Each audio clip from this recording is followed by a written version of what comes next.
मागच्याच पॉडकास्ट मध्ये हो. सांगितलं याच्या मिसेसला आणि मुलाला किडनॅप करून घेतलं होतं. माझ्या 10 तो किस्सा वर्षाच्या ऐकायचा मुलाला मला. हा. माझ्या 10 वर्षाच्या मुलाला म्हणजे ते सुरुवातीपासून सांगतो मी. जसं आता सागर होता आणि आई वडील एक्सपायर झाले. आई वडील एक्सपायर झाल्यानंतर सागर म्हणून हा जगत होता.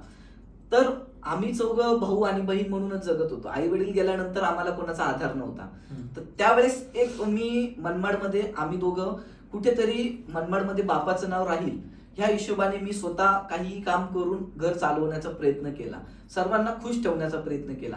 हळूहळू माझ्या लाईफमध्ये असे काही प्रसंग आले का मला मनमाड सोडून बाहेर कुठेतरी जावं लागलं. तर मी मनमाड सोडून माझ्या मुलाला म्हणजे त्यावेळेस मला 1.5 वर्षाचा मुलगा होता.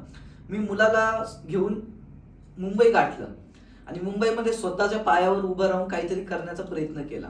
त्यावेळेस तोच विकास जो माझ्यापेक्षा मोठा भाऊ आहे त्याच विकासाने मला खूप वेळेस पाठीमागं ओढण्याचा प्रयत्न केला. त्यावेळेस त्यांनी जो त्रास दिला दोघांनी मिळून, जो बहिणीने त्रास दिला, बहिणीने जो त्रास दिला, नंतर बहिणी तो त्रास झेलून झेलून बहिणीला कुठेतरी तिच्या घरी जावंसं वाटलं. नंतर तिलाही तिच्या घरी निघून गेली. तर तिथे फक्त 2च जण राहत होते.